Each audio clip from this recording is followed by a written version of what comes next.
In the bustling city of Pisa, where narrow streets wound between stone buildings and merchants filled the squares with voices and colors, a boy was born whose name would one day alter the way humanity saw the universe. His family was modest, not burdened by poverty but far from wealth. His father, a man of music and mathematics, carried dreams that his son would become a physician, a profession that promised respectability and stability. The household carried the weight of practical hopes, yet beneath their roof stirred the quiet beginnings of a mind that would not be contained by convention. From his earliest years, the boy showed signs of curiosity that stretched beyond ordinary play. While other children chased through the alleys or imitated their parents' trades, he was drawn to patterns, to the hidden rhythm in the world around him. He listened to the rush of wind as if it carried secrets, and he lingered in churches not for prayer, but to observe the slow, pendulous swing of lamps suspended from the vaulted ceilings. The motion entranced him, planting in his thoughts questions that few around him considered. At night, when the city settled into silence, he raised his eyes to the sky. The constellations above Pisa were not for him mere ornaments of darkness, but mysteries awaiting discovery. He traced their forms, wondering why they held their places, why they rose and fell with such precision. The immensity of the heavens called to him, not with fear, but with a sense of challenge. To him, the stars were not eternal decorations, but clues, signs of a greater order hidden in the vastness of the night. Education came to him as both duty and delight. He studied Latin, philosophy, and arithmetic, following the path his father had chosen. But behind each lesson, he sought meaning that extended beyond the page. His notebooks filled not only with copied lines, but with small sketches and numbers that reflected his private attempts to make sense of nature.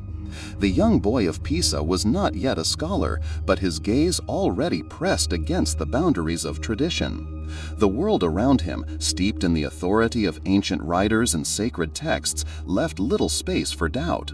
Truth seemed already written, sealed by centuries of repetition. Yet even as a child, he sensed that knowledge could not be frozen. He felt that the motions of the world, from the swing of a lamp to the rising of a star, were asking to be understood in their own right. Beneath the weight of tradition, his mind began quietly to shape a path toward discovery, a path that would lead him far beyond the expectations of his family and the walls of his city. As the boy of Pisa grew into a young man, his hunger for knowledge deepened into an insatiable pursuit. The narrow curriculum of traditional schooling could no longer confine his mind. He immersed himself in mathematics, tracing the elegance of proportions and numbers as though they were the hidden language of creation. He studied the principles of motion, testing them against the world he saw around him. And he turned with fascination to the stars, convinced that the heavens themselves were not beyond the reach of reason. Ancient thinkers filled his shelves and his thoughts. Aristotle, Ptolemy, Euclid, names revered as guardians of truth, were both his teachers and his adversaries.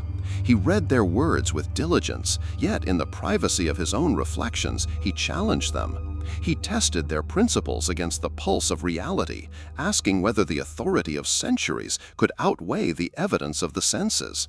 His mind became a battleground where tradition and observation collided, and in that struggle he sharpened his own vision of the world.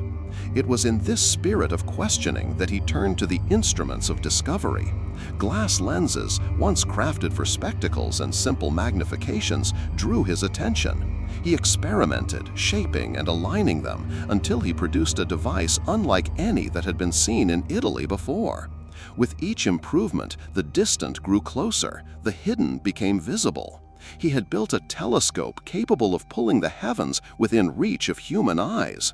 When at last he raised the instrument to the night sky, he saw not the smooth perfection long imagined, but a world scarred and real. The surface of the moon, thought to be flawless, revealed mountains and valleys, landscapes shaped by shadow and light. Turning his gaze to Jupiter, he discovered small points of light circling the great planet, moons in their own orbits, proof that Earth was not the sole center of motion. He swept the heavens further and found stars beyond count, a multitude stretching far into darkness, suggesting a cosmos more vast than anyone had dared to conceive. These revelations struck him with awe and conviction. The universe was no longer the tidy, finite sphere drawn by philosophers, but a boundless expanse alive with motion and variety. The pillars of ancient belief trembled before the weight of what he had seen. For Galileo, the telescope was not merely an invention, but a doorway, one that opened onto a vision of reality that denied the authority of tradition. Courage began to grow in him alongside discovery. He understood that what his eyes had revealed would unsettle the foundations of knowledge. To speak these truths would mean to challenge not only scholars, but the very structure of power that held Europe in its grip. Yet the clarity of the heavens compelled him. He could not remain silent. What he had witnessed demanded to be shared, even if it meant standing against the weight of 1,000 years. The discoveries Galileo made through his telescope did not remain confined to his study. They spread swiftly, carried by letters, manuscripts, and the voices of those who had glimpsed the heavens through his lenses. Across Italy and beyond, scholars, students, and men of the church read his treatises with fascination. In universities, his name was spoken with admiration as a herald of a new vision of the cosmos. To the curious, he represented progress. To the ambitious, he embodied the promise of intellectual power. His reputation grew with a momentum that no decree or tradition could immediately restrain. Invitations reached him from cities eager to hear his findings. He was welcomed into academies where eager minds gathered to debate and learn. And eventually, he was summoned to Rome, the heart of authority and faith. There, he was received not as a mere scholar, but as a figure of renown. Cardinals, noblemen, and fellow scientists pressed to see through his instrument, astonished by the reality of the lunar mountains and the wandering moons of Jupiter. For a moment, even the guardians of orthodoxy seemed willing to entertain the possibility that the universe was not as their ancestors had described. Yet, admiration quickly turned to unease. The beauty of his discoveries concealed a truth more dangerous than any measurement of mountains or count of stars. Galileo asserted that the Earth itself moved, circling the sun rather than standing at the center of creation. To him, the evidence was overwhelming, a clear answer written across the heavens. But to many who heard it, the claim was nothing less than a challenge to centuries of philosophy and the very framework of faith. If the earth was not fixed, then the hierarchy of heaven and the certainty of Scripture appeared to waver. Whispers spread in corridors where power was preserved. Some praised his brilliance while secretly fearing the implications of his words. Others openly opposed him, declaring that he risked leading souls into error. The same telescope that had elevated his reputation now threatened to bring him down, for it had shown truths that many wished left unseen. Among his peers, envy stirred. Rivals who had once applauded his insights began to sharpen their criticisms, accusing him of arrogance and of trespassing beyond the bounds of proper scholarship. His writings, once greeted with awe, were now scrutinized for signs of heresy. The very speed with which his fame had risen made his fall all the more desirable to those who resented his influence.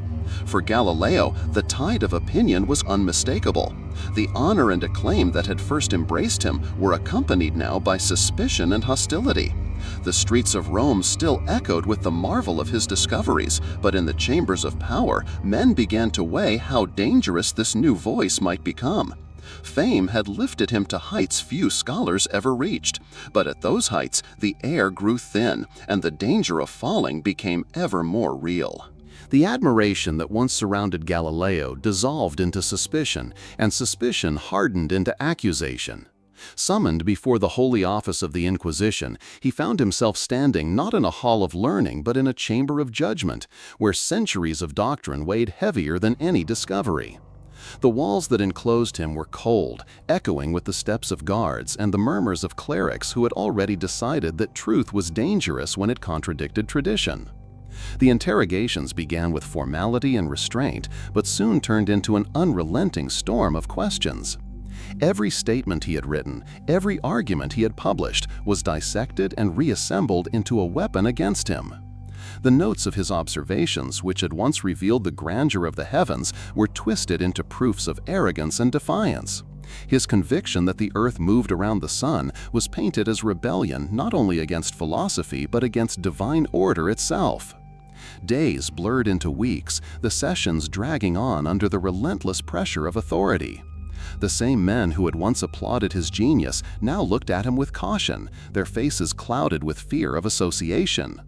To speak his name too loudly was to risk suspicion. To defend him was to invite danger.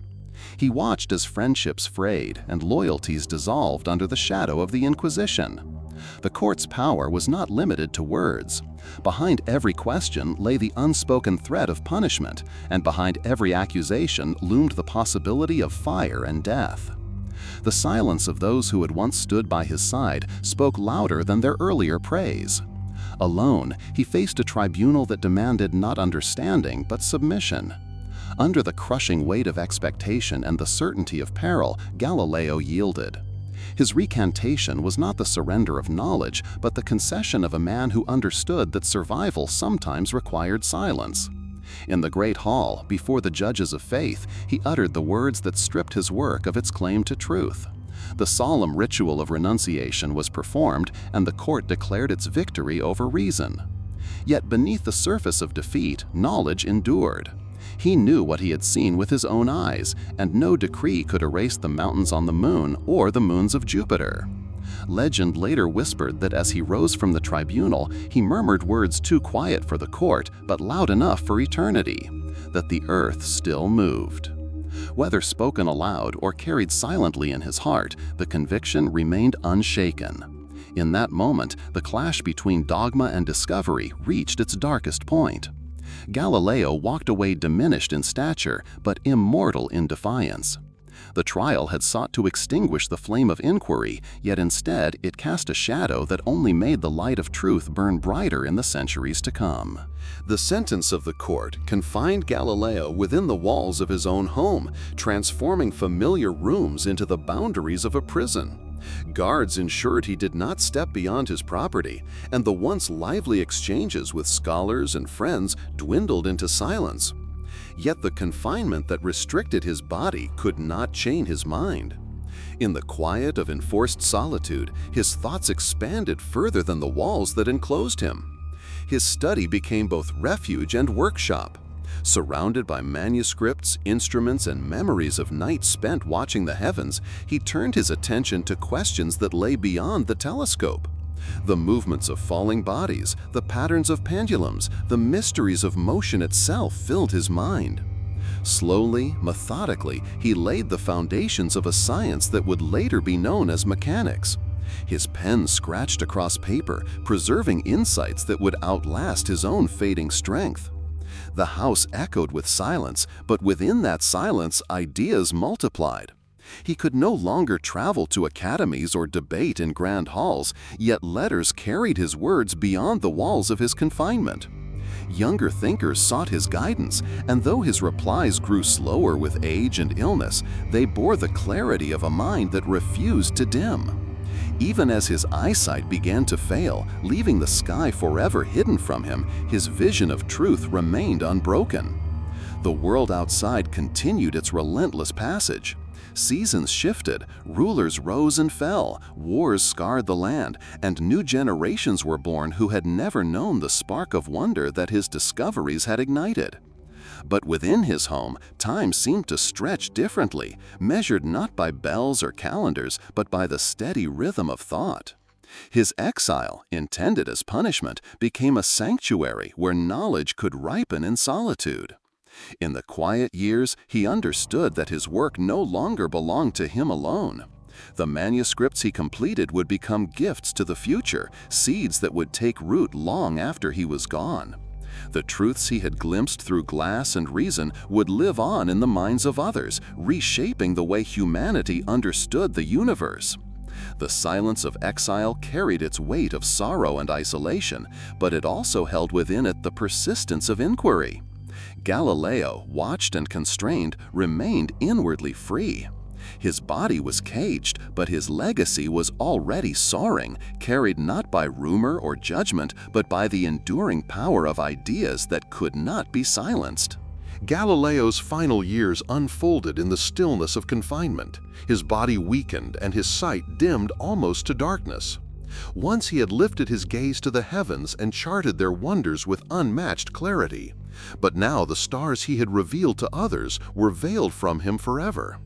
Yet the brilliance of his thoughts did not fade with his vision. His mind, though bound within a frail and aging frame, continued to radiate with the same intensity that had once opened the skies. As illness drew him closer to the end, he became acutely aware that his work no longer belonged to him. The manuscripts completed in silence, the theories born in solitude, and the truths wrestled from the resistance of dogma had already taken flight.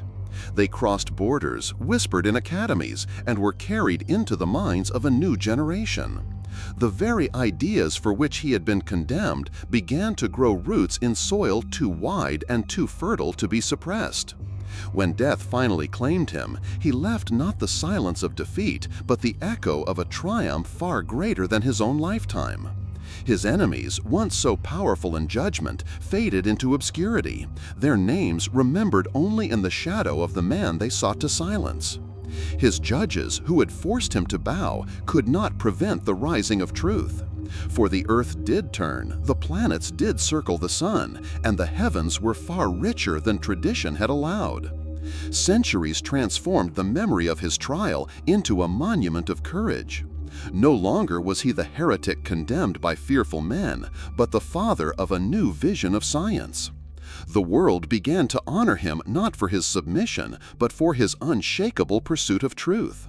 Statues rose, books multiplied, and students spoke his name with reverence.